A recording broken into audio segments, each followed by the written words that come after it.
This is CBC Winnipeg News.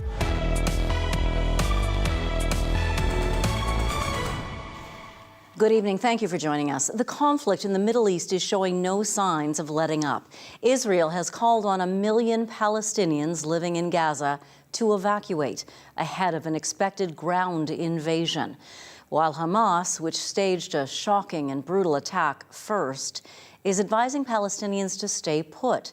Here in Winnipeg, tensions over the war are rising. CBC's Ian Fraze joins us now live from the University of Manitoba, where Palestinian students hosted a memorial. Ian, what happened there? Yeah, that's right, Janet. Around 2 hours ago, Palestinians and supporters of those trapped in Gaza gathered here outside the university's administration building. There were around 200 people here for that. They held a memorial for the more than 1,800 people who Gaza authorities say have been killed there so far. Here locally, Palestinians are reporting threats and abuse. After Gaza will be finished, you will be finished here in Canada. What was your reaction when you heard that? I had no reaction. At that point, I was just like another one of these idiots. Ramsey Zeed is getting 20 to 30 calls like this a day because the grocery store manager is Palestinian. He's had to call police. People tell me to go back to my country. People call me a terrorist. People call me a baby killer. People running into my workplace, yelling and screaming, "You're a terrorist. You're a baby killer." I've had my windows smashed. I've had multiple social media messages, swearing, yelling, profanities, just some gross, gross things. Tensions rising nearly a week after Hamas, the Palestinian militant group, began its surprise bombardment. Israel has retaliated with airstrikes. They've declared war. Thousands of people have died so far. In Winnipeg, police have increased patrols, stationing officers outside of places where the Jewish community gathers and the Waverley Mosque during Friday prayers. At the University of Manitoba, a Palestinian student group held a memorial for those killed in the Gaza Strip. Each student deserves to have support and to have somebody be their voice when they are not able to have a voice from themselves or when they're too scared to. On campus, people from groups on either side of the conflict in the Middle East are on edge. Noah Greenfield says some Jewish students are feeling it here. Yesterday, there were 2 students who were spat at for wearing Stars of David, and today we've seen video footage uploaded by other students laughing at Jewish students for wearing Stars of David or for being publicly Jewish. Greenfield leads a Jewish student group at the U of M. He says the incident was reported to campus security. We recommended that students stay together and support each other in this difficult time. In terms of how are students doing, a lot of students are quite worried. Both Jewish and Palestinian students have been handing out pamphlets over the past week to other students here on campus, trying to gain support for their communities as this conflict intensifies. Janet. Ian Fraze reporting live tonight from the University of Manitoba. Thank you. Well, a mass exodus of Palestinians from northern Gaza is underway. They're making their way south after the Israeli army told nearly 1 million people to leave within the next 24 hours. Hamas continued to fire rockets at several Israeli cities, dismissing talk of an Israeli ground invasion as a ploy and telling people to stay put. Meantime, Israel keeps pounding Gaza with retaliatory airstrikes after that deadly surprise assault by Hamas on Israel last Saturday. That attack and what's happened since killed more than 1,300 people in Israel. Authorities in Gaza say the number of dead has climbed to 1,800, and more than 400,000 residents of Gaza have now been forced from their homes.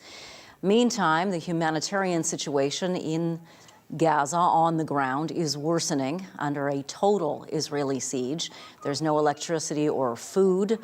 Fuel and medical supplies, they're in short supply because of a blockade. Talks about opening a humanitarian corridor into Egypt are ongoing. We now know when Manitoba's new Premier and Cabinet will be sworn in.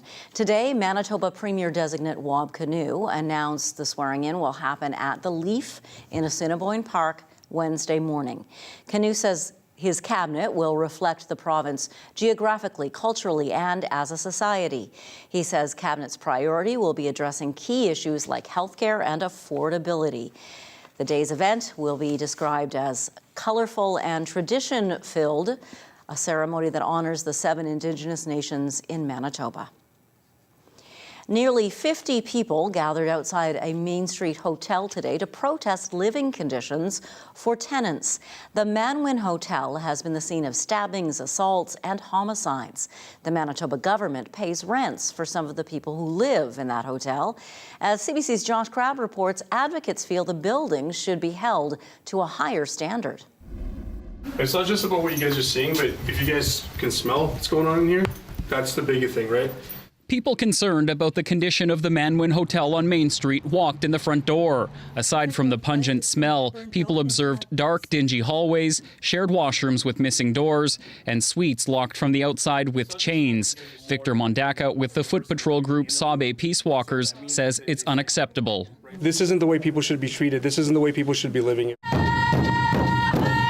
Outside, people who joined a call for the hotel's closure drummed and danced. The Manitoba government ordered numerous repairs after a multi-agency inspection of the Manwin in late August. There will be a follow-up inspection later this month, but protest organizer Barb Guimond feels this residential hotel is beyond repair and wants it shut down. It's incomprehensible how someone can live in here. It was temporarily closed in 2021 due to a lack of water and heat, on top of what provincial inspectors identified as issues with the minimum standards of housing in their most recent inspection. There's also crime. Police have been here for assaults, stabbings, and 2 homicides so far this year. Outreach worker Vincent Lilly says poverty, addiction, and violence are part of everyday life. I've been in these places before doing drugs in the past when I was in my dark place, and I know exactly the things that goes on in these places, and it's very horrible, the things that go on. Kat Roberts is a housing case manager with the West Central Women's Resource Centre. They work with people who are homeless, including one person who lives at the Manwin. Unfortunately, the Manwin is an example of kind of our current state of housing in Winnipeg, especially for low-income earners, people on EIA especially. Roberts says the tenant's $650 a month rent comes mainly from the Manitoba government through employment and income assistance. They feel there should be a higher standard for housing, given provincial money is going into housing people here. A provincial spokesperson says the province doesn't mandate where people live and is working with the Manwin's owner to have repairs made.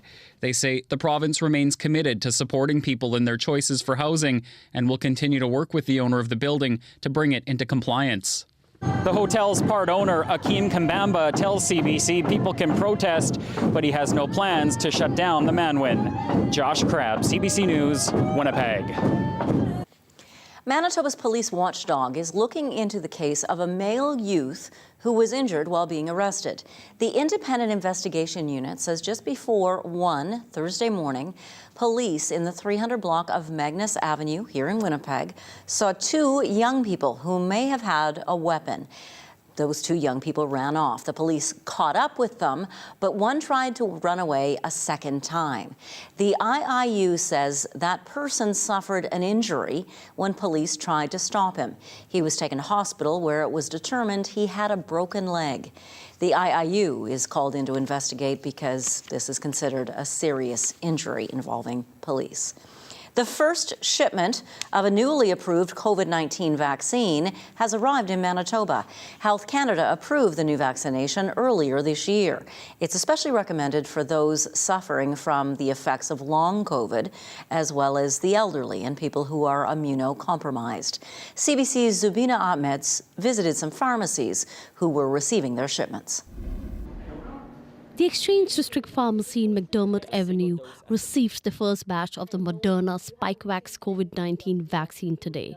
The first shipment of 500 vaccines arrived in the morning, and since then they have been busy booking appointments. We've been getting phone calls and emails about it for the past couple weeks. We have a lot of clinics kind of booked. Health Canada authorized the use of the new vaccine targeting the Omicron XBB 1.5 subvariant for people 6 months of age and older. Chen says the approved vaccines are available at no cost and gives a higher range of protection from COVID. The whole concept of vaccination is to kind of boost your immune system, get your immune system to build all those antibodies. So when you have that protection, if you do see the virus or catch the virus, it kind of prevents the severity and reduces the hospitalizations and prevents the spread of the virus as well. Meanwhile, the medicine shop on Osborne received the first 400 vaccines today too. The owner, Jason Hepner, says they are also fully booked. We have appointments starting on Monday, so we'll be quite busy once next week rolls around. Pretty well all of the doses that we had been allotted on this first shipment have been booked already, so we're already booking into our next shipment and hoping that one comes in the next couple of weeks too. As per the pharmacist, adults would be getting a dosage of 0.5 milliliters, while kids would be getting a dosage of 0.25 milliliters of Spikevax. According to Hepner, most Manitobans are eligible.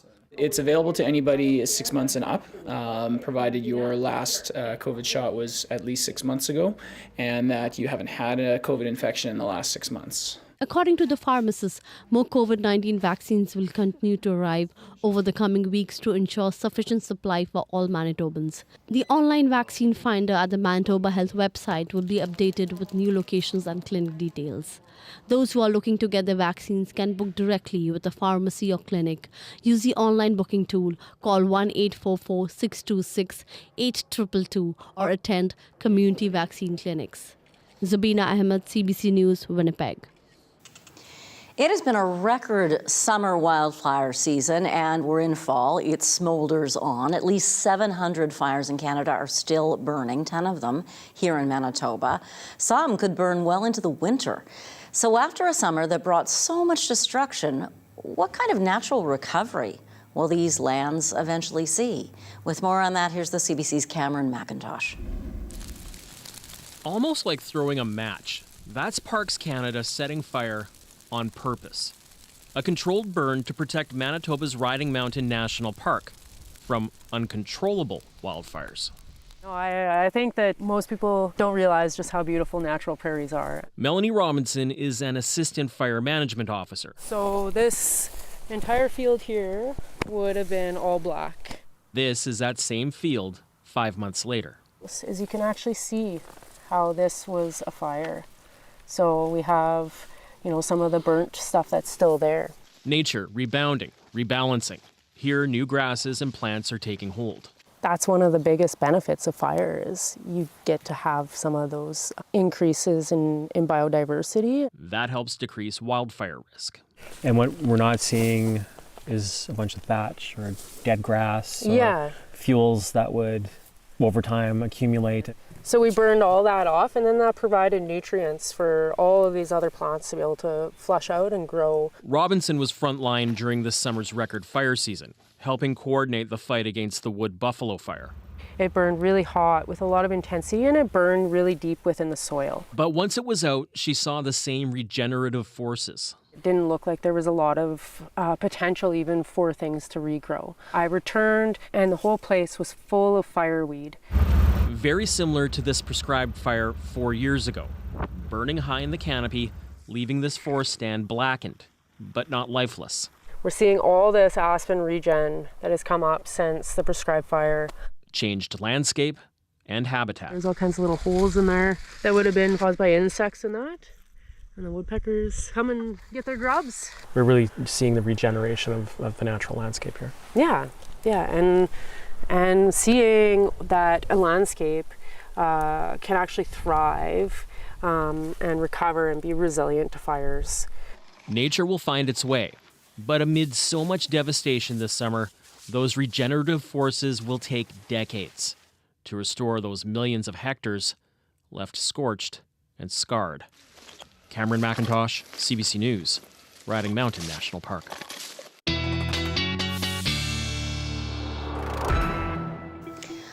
Riley Laychuk joins us now, our weather specialist. You were just saying there's some lovely fall colors in that item. Riding Mountain's such a beautiful part of the city, part of the province, I should say. It is. Nice fall day today, too. Yes, great opportunity to go out and explore beautiful places. Yes, exactly. You know, it's going to be a great kind of fall weekend to do that.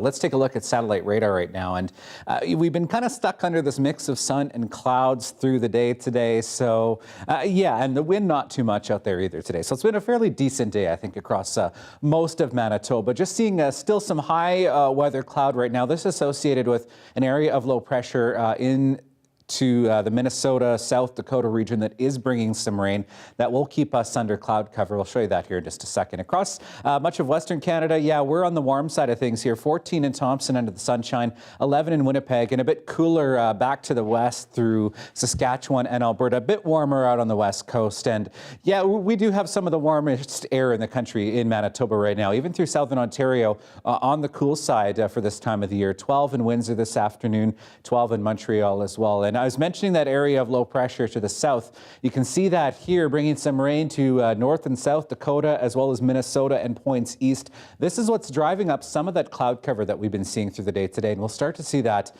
moving a little bit further north. Not so much the rain, but certainly the cloud cover we'll see as we get into the day tomorrow. The rest of the province under high pressure here, which is keeping skies sunny to the north. So competing weather systems here as we get through into the weekend. So looking at things as we get into the day on Saturday, I think a slim chance of some showers first thing in the morning around Dauphin Riding Mountain National Park. Nothing too much to worry about. Otherwise, we're just kind of stuck in this cloud cover here through the day on Saturday. Continues as we get into the later part of Saturday as well. Then we start to see some of that breaking up a little bit, so that by the time we get to around supper time Saturday, we should start to see some sunny breaks, at least here in the south. The north enjoying a nice sunny sky for the most part tomorrow as well. And even as we get into Sunday, mainly sunny skies. So Sunday, definitely the better day to get outside if you're looking for some sunnier conditions across the province, maybe to do some yard work or to go for, maybe a late season hike would be a nice thing to do this weekend, I think. As we head into Monday, some more cloud cover build us in, but I think we are going to see a much sunnier start to the week than that forecast model is depicting. But we do have some warm weather on the way as well. As we look at our upper level flow here, you can see that we're stuck in this cool air pattern here, but as we get through the weekend into early next week, you can see this pocket of warm air starting to drift up above seasonal conditions as we get into Monday and Tuesday. But as we get into Wednesday, we're back into those more seasonal conditions as we get into the middle and end of next week. Other thing I really wanted to mention quickly was potential for some fog overnight, especially through the Paw, Swan River down into the Riding Mountain National Park region. Could see some patchy fog as we get into the morning tomorrow. Not so much here in the Red River Valley, but points west could see some patchy fog overnight. 11 right now in Winnipeg, down to 3 degrees with increasing clouds through tonight. A much cloudier morning, I think, tomorrow. 4 degrees. Winds out of the north at 10, fairly light, and then light winds in the afternoon tomorrow as well. A mainly cloudy 11 degrees. We'll start to see sunnier conditions, as I mentioned, for Sunday. 13 degrees, the forecast high. And Janet, a pair of 14s on the way for Monday and Tuesday. And could see some showers later on into the week next week. I'll talk about that later on in the show. Okay, Riley. Thank you very much. It sounded like a great idea. Take the kids to the West Bank for the school year. Let them get to know their father's parents and their aunts and uncles who live there.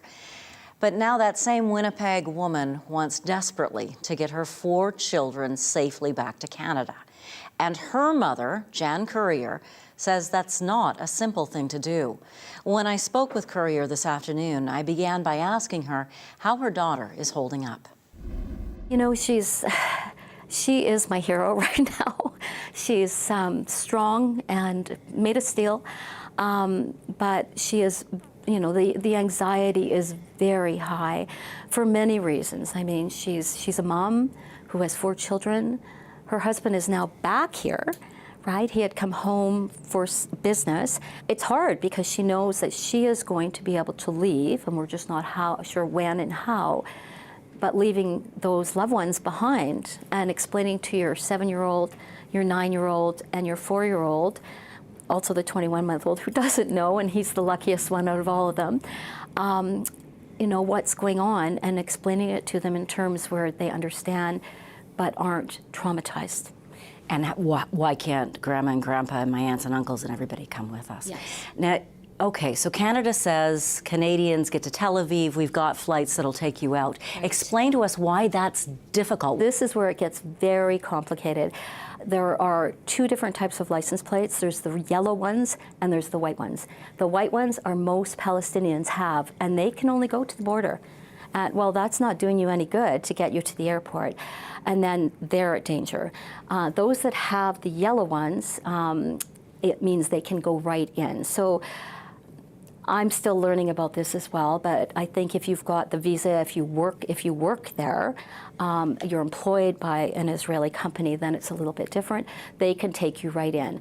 But the problem is not so much them getting them in, if they've got the yellow license plate, it's them getting out safely after they've dropped off the Canadians. So even if to get home, right? How is your son-in-law feeling? He is very stressed, very stressed. I mean, I'm sure he's feeling very helpless right now because he's here, he's reaching out to everybody he knows with a yellow license plate. What he's hearing from people is, I'd love to help you, but we can't put our own lives at risk on the way back when we drop them off. So what we need right now is for our government who are saying, yes, we are going to find you a way out. What they need to understand is it's much more complex on the ground than I think they even understand. We did hear just before we came today that Israel will support moving Canadians out through Jordan. So, but they need buses to get them out. It's too dangerous because there's Israeli settlements that are starting to really become a little bit more volatile. So you can't be driving through that unless you're in a secured vehicle through the Canadian government. How are you? I feel like a robot right now. I'm just in go mode, right? It's, you know, you just keep going because you have to. You know, this is your family and you need to get them home.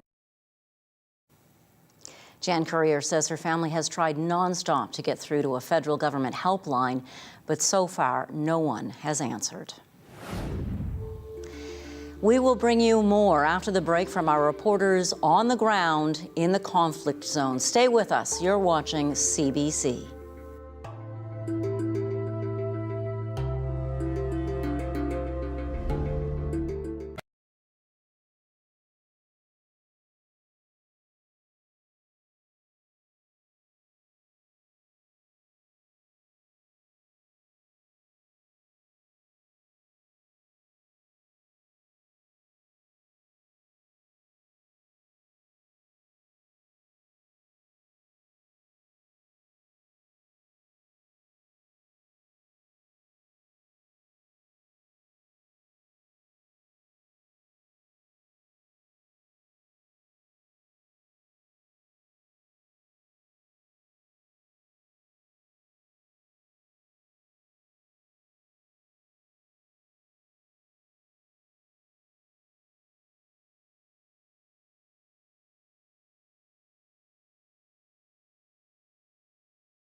Thousands of Palestinian workers from Gaza normally work within Israel. Since Hamas's siege on Israel, they've been unable to return home. Many have gathered in cities like Ramallah in the occupied West Bank. CBC's Chris Brown has this report on the ground. We're in Ramallah on the occupied West Bank, and this is a recreation center, but the people who are here, they're certainly not here for recreation. When the Hamas gunmen stormed into southern Israel and committed their massacres, there were at the time thousands of Gazan workers who were legally in Israel. Most of them were working, but some people were visiting, and there were some people even in Israeli hospitals. And now all of these people are trapped, and this is where hundreds of them literally have been put. This is a recreation center, and as you can see, people are using a basketball apparatus to dry their clothes. They're sleeping on outdoor mattresses. They're trying to exist off donations that people from the West Bank have given them. But it really is a very sorry scene, because a lot of these men, it's all men who are here, they're extremely worried about what they're seeing on television involving their families. We talked to one man who has 9 children. He's barely been able to reach his wife. He says he broke into tears because he's so concerned that they're going to be killed by this relentless bombing campaign. However, at the same time, if you ask them how they feel about what Hamas did, that is not where they direct their anger. They instead bring up the fact that these people, these young men, were living under occupation, and one man described it as a fireball that was released into Israel. But their hope here, their futures here are very dim. The borders are obviously closed. Nothing is coming in or out of Gaza. And so for everyone here, they have no idea when they're going to get home. This is a place without a future. Chris Brown, CBC News in Ramallah. As Israel warns civilians in northern Gaza to leave, the Canadian government says it is trying to make plans to get Canadians out of the region. But that will depend a lot on the goodwill of both the Egyptian and Israeli governments. Rafi Boudjikanian has more. As some Canadians escaping Israel got some respite arriving in Athens, we just came to visit our grandfather. And it just suddenly everything collapsed. Ottawa's focus sharpened on Gaza, with Israel warning more than 1 million civilians in the north they had a day to flee. We're looking at about 150 individuals total in Gaza right now who have identified themselves as requiring assistance. The majority of these people are Canadians. But getting them out will be complicated. Word today of a possible 5-hour window on Saturday for Egypt on Gaza's south to open up its border. We are actively engaging with Egyptian and Israeli authorities to ensure that Canadians, permanent residents, and their family members will be able to leave. Some of that diplomatic work by Foreign Affairs Minister Mélanie Joly in a quick head-to-head with her Israeli counterpart. But Canadian officials don't have any reassurances this safe passage will happen. The last thing we want is Canadians getting stuck at a border. There are a number of security challenges at all the borders into Gaza. We know that there have been bombs at both borders in the last week. One challenge is just the ability to speak to those on the ground, including this Canadian family. There's no internet connection, nothing. We had to take chances to call internationally. I tried, my brother tried, we kept trying till we got a network or something to get in touch with them. Just my mom answered, said, we're in Rafah, we're fine, we need to go. That's the last thing we heard from them. Every minute passing without them out, this is a minute that this is a possibility for them to be killed anytime, any second. The number of people asking for help in Gaza grows by the day. The government says the word to get out may come at the last moment as worry of further military strikes looms ahead. Rafi Boudjikanian, CBC News, Ottawa. U.S. Secretary of State Antony Blinken is pushing ahead on his diplomatic mission. Washington says Blinken is working to prevent a wider conflict in the Middle East. Today's meetings included talks with the Palestinian leader, Mahmoud Abbas, and Jordan's King Abdullah. CBC's Katie Nicholson has the latest. Another touchdown in a whirlwind tour of the Middle East to prevent this conflict from spilling over. Mr. Secretary, how are you? Secretary of State Anthony Blinken visiting Jordan, where he met with Mahmoud Abbas, president of the Palestinian Authority. Thank you, press.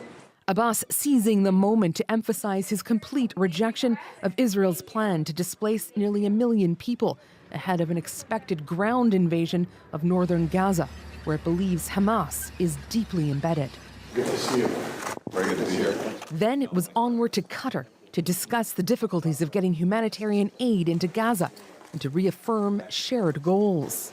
We're also working intensively together to secure the release of hostages, including American citizens, being held by Hamas in Gaza. I'm grateful for the urgency that Qatar is bringing to this effort. As Blinken departs for Saudi Arabia, the UAE, and Egypt, the U.S. Defense Secretary Lloyd Austin on the ground in Israel, there to assess the country's military needs. He expressed unwavering, ironclad solidarity with Israel. There is never any justification for terrorism. And that's especially true after this rampage by Hamas. Getting timely and sustained American help for this crisis may prove a challenge. While Blinken and Austin are trying to project strength and stability in the Middle East, in Washington, the House is still in disarray. Last night, the GOP's nominee for Speaker, Steve Scalise, bowed out with no clear frontrunner. Some in Congress frustrated by how this makes the U.S. look on the international stage in a time of crisis. Any differences we have in this room may seem big in the room, but in the context of China on the march, Russia on the march, terrorism on the march, because they smell weakness in Washington, those differences are infinitesimal. Crucially, without a speaker and a functioning House, it will be more difficult for the U.S. to pass any kind of meaningful spending bill, not just for Israel, but Ukraine, and soon its own federal government. Katie Nicholson, CBC News, Toronto. The Supreme Court of Canada today declared a key component of the federal government's environmental policy unconstitutional. The Impact Assessment Act allows federal regulators to consider potential environmental consequences of large infrastructure projects. Alberta led the fight against it, and today Premier Danielle Smith was celebrating, saying the policy had already hurt economic development. Today's ruling represents an opportunity for all provinces to stop that bleeding, rebuild investor confidence, and attract those jobs back into our economies. In a 5-2 opinion, the court said the law was too broad and infringed on provincial jurisdiction. Ottawa says only small changes will be needed to comply with the court's decision. For a second day, Nathaniel Veltman, the man charged in the roadside attack on a Muslim family in London, Ontario, took the stand. 4 members of the family were killed. Only a 9-year-old boy survived the attack in June 2021. The CBC's Thomas Dagg looks at today's testimony. Nathaniel Veltman testified about spending 12 hours a day or more watching what he described as conspiracy garbage and propaganda from a reputed neo-Nazi website and from infamous online conspiracy theorist Alex Jones. That's the type of material the avowed white nationalist says he became addicted to in the months before he ran over a Muslim family with his truck. Now 22 years old, Veltman wore a blue shirt and a black suit jacket today as he testified for the second straight day at his own trial. Veltman told the court early in the pandemic he was overcome with what he described as a suicidal depression. He said his mental condition only worsened in June 2021 when his grandmother died. I was at the end of my rope in this state of mental deterioration, being tormented by horrible thoughts, he said. My grandmother just passed. She was a mother figure to me. The accused testified later that week he was taking magic mushrooms, and the next day he carried out the attack. But was it premeditated? One criminal law expert we spoke to says the defense is seeking to raise doubt among the jury, potentially for a shorter sentence. If the jury is not satisfied beyond a reasonable doubt of planning and deliberation, then it won't be able to render a verdict of guilty for first-degree murder, although a verdict of guilty for second-degree murder would still be available to it. Veltman told the court that his strict Christian upbringing and being told to be wary of the government primed him to believe COVID conspiracy theories. He recalled how he became fixated on websites featuring far-right ideologies and said he became detached from reality. While in the witness box, Veltman has not been asked directly about the truck attack on 5 members of the Afzal family. He has pleaded not guilty to terrorism-motivated first-degree murder and attempted murder. Veltman is expected to continue testifying next week. Thomas Daigle, CBC News, Toronto. NASA's first mission to study an asteroid belt took flight today, and a Manitoba Museum astronomer Scott Young was invited to watch. We'll tell you more about the mission after the break.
An unmanned NASA mission embarked on a 6-year journey today. Its destination, the asteroid belt between Mars and Jupiter.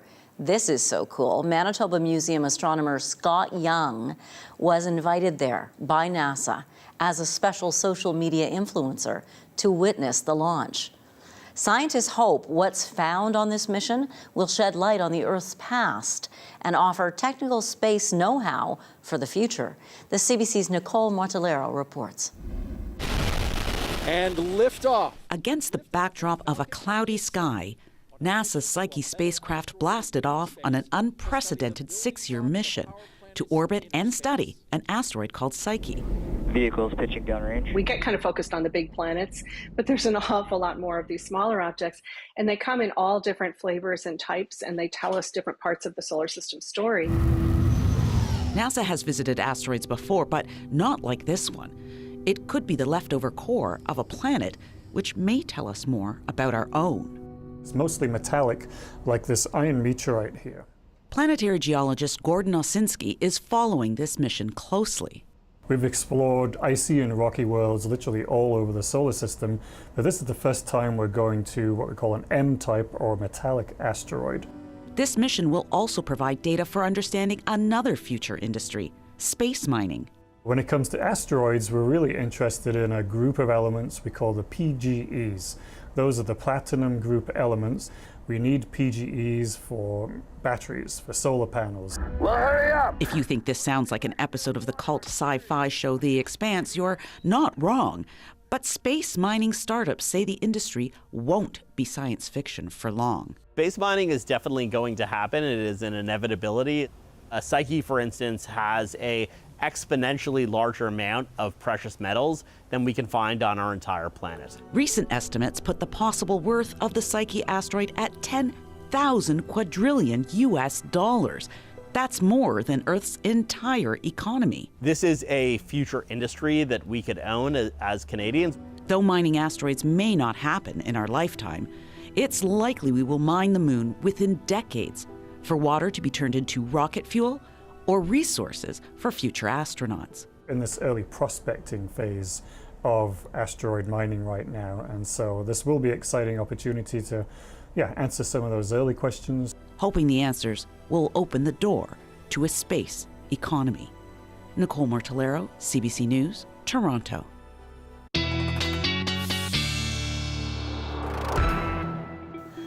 Well, you know, in sky things a lot closer to home. Riley's here with the latest information on the partial solar eclipse that is happening tomorrow morning, 11:42. Okay. Exactly, here in the Red River Valley. Will it be lovely and clear so we can watch that little bit of sun be covered? No. I'll talk about that right now. Let's have a look at exactly what the solar eclipse is looking like without actually looking up. By the way, don't actually look at the sun unless you have proper protection. But this is what's going to be happening tomorrow. So we're going to see the partial eclipse beginning about 10:30 tomorrow morning. By the time we get to 11:42, we're going to see the sun about half covered, 40 to 50% in this part of the world anyway covered, ending by 1 o'clock tomorrow afternoon. Parts of northern Manitoba are looking sunny for this tomorrow. It won't be as covered or looking about the moon covering about a third of the sun. Here's why. This is this area of low pressure I was talking about earlier in the show. It is going to give us some cloud cover as we get into the day tomorrow. So we're looking at, I stopped it here at 10 o'clock in the morning just as that eclipse is starting. Yeah, we're going to be stuck under cloud cover for most of southern Manitoba. Like I said, though, areas north, we'll get a glimpse of this, albeit if you're planning to take in this partial eclipse, make sure you have the proper eye protection in place because you don't want to be looking directly into the sun. And yeah, we really won't start to see a lot of clearing here in the south until we get into the later part of Saturday around the supper hour. We should start to see maybe a good sunset by the time we get later in the afternoon into the evening. 11s and 12s around the capital region right now. We did get up to 13 this afternoon in downtown Winnipeg.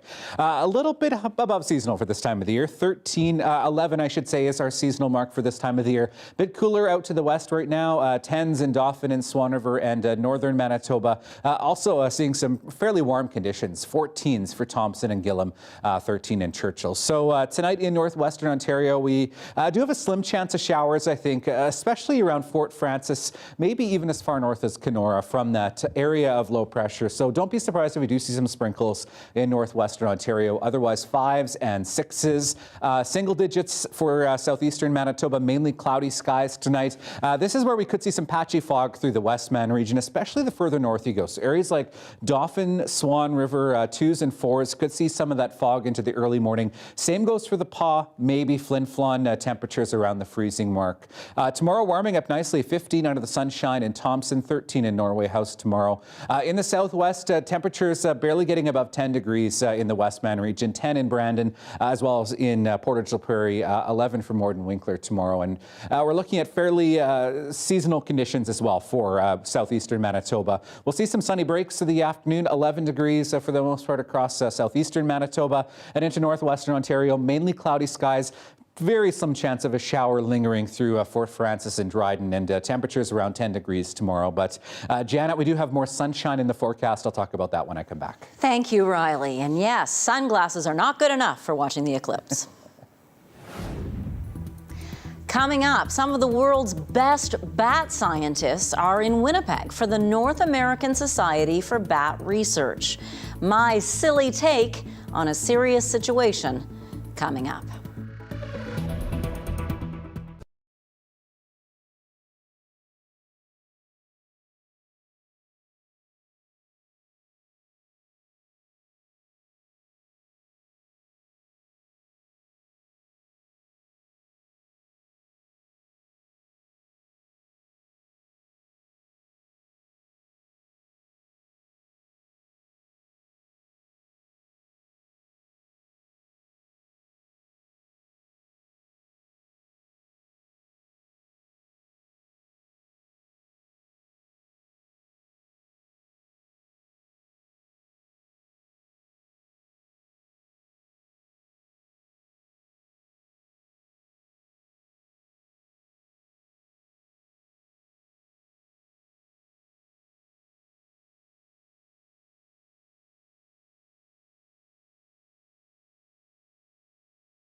An international group of scientists has gathered in Winnipeg for the very first time in its more than 50-year history.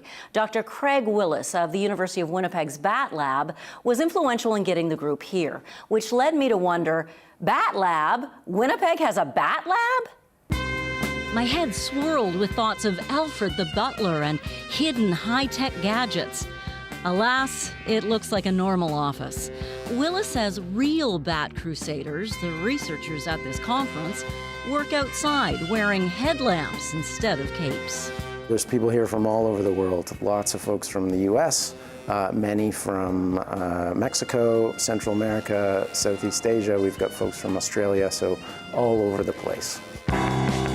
What is it about bats you find so fascinating? They're incredible animals, above and beyond the fact that they are very, very diverse. Their biology and their morphology are really fascinating. Their public image is not good. There are many animals who have a very bad image. Sharks, snakes, spiders, scorpions, bats. None of those do more for your everyday well-being than bats. What do bats do that help humans? They do lots of things. There's three major benefits that we receive every day of our lives. Every day, you yourself felt them today. Number one, pest control. They control the pests of many agricultural products. Number two, seed dispersal. This is in the tropics mostly. Bats are the most important seed dispersers of tropical rainforest, and we've demonstrated it many, many times. And number three, they're amazing pollinators. Among other things, I am a Mexican, so think of me as the defender of tequila. Tequila comes to us via bats, because bats are the main pollinators of agaves, which is the source plant for tequila. Okay, so bats are good, but there's bad news. Manitoba's bats sadly are in real trouble, actually. We have 6 bat species in Manitoba, and 3 of them have just been recommended for endangered status. Another 2 have already been listed as endangered, so that's kind of the highest level of threat for any kind of wildlife species out there. They're in real trouble. Why? There are a couple of issues. We have 3 species that hibernate and spend the winter here. They've gone into hibernation already, and a disease called white nose syndrome, this fungal disease, really messes with them during hibernation and causes them to starve to death. So across North America, we've lost millions of animals over the last 15 years. Our other 3 species fly south for the winter, and as they're flying south, they seem to be attracted to wind turbines. Industrial wind energy is important for fighting climate change, but is a real threat to bats in North America, and hundreds of thousands of animals are killed every year. Bats mostly like to fly on lower wind nights, and most of the mortality only happens during August and September, during the fall migration. So if we could turn off the turbines on lower wind nights when they're not generating much energy, and only at night, during that 2-month period, we'd be almost all the way there to solving the problem. Willis says it's doable if the companies involved open their bat ears and listen. Scientists from the North American Symposium for Bat Research will be at Fort White Alive this Sunday, teaching visitors about bats. In the afternoon session, you'll be able to take a virtual reality tour of a cave in Texas that's famous for hosting millions of those mammals that fly. Our weather specialist Riley Lachek's back with your 7-day forecast, and we've got a daily lift for you after the break.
When it comes to your news, you want up-to-the-minute access. Anytime, anywhere. Get the facts straight from the source. Download the free CBC News app or visit cbcnews.ca for news you can trust.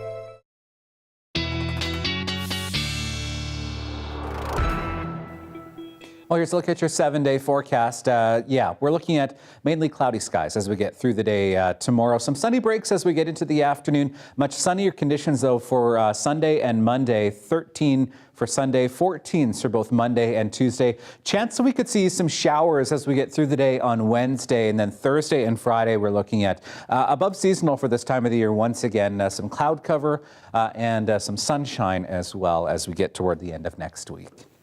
Well, a recent hire at a palliative care home in Quebec is bringing comfort to residents. And if you met her, there's a good chance that you'd fall in love with her too.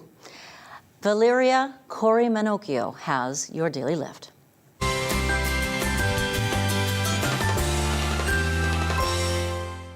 Allô, Monsieur Larry. Bonjour. Allô, Vicky. Allô, Vicky. This is Bikini. She's a 2-year-old Labradorese who's super calm and even a bit lazy sometimes. But that's what makes her the perfect fit here at Maison Saint-Raphaël. She makes this feel more like home. I think she helps people to feel that life is a bit more normal again. I've always loved dogs. Dogs are wonderful. They sense it. They know what we're all about. Bikini is provided by the Mira Foundation, which helps train assistance dogs. Dr. Lawler is her handler and takes care of her at the palliative care facility and at home. Bikini is by her side when she sees patients if they want her there. And it's amazing just to see the difference in the energy in the room. When I walk in alone as the doctor versus when I walk in with her, there's such a difference in the connection that it allows me to make. Bikini doesn't just help patients and their loved ones feel more comfortable. She's also a source of support for the staff here. And they too will come and just sit with her and pet her and get a little break and get centered and grounded and then be able to go back to the work. She'll be by patients' sides here for at least the next 5 years, creating deeper bonds with them and being a bright spot in their day. Valeria Corey-Manocchio, CBC News, Montreal. Beautiful dog, hey? Imagine if we could have a dog in the studio. See, that would be fine with me. I'd be good. We could have cats too. I don't care. They can climb all over the place. John's allergic, but you don't mind. You like cats, right? Good. Cats on Friday. Yeah. I like it. It's a new thing. Join us next Friday for Cats on Friday or tonight at 11. See you at 11.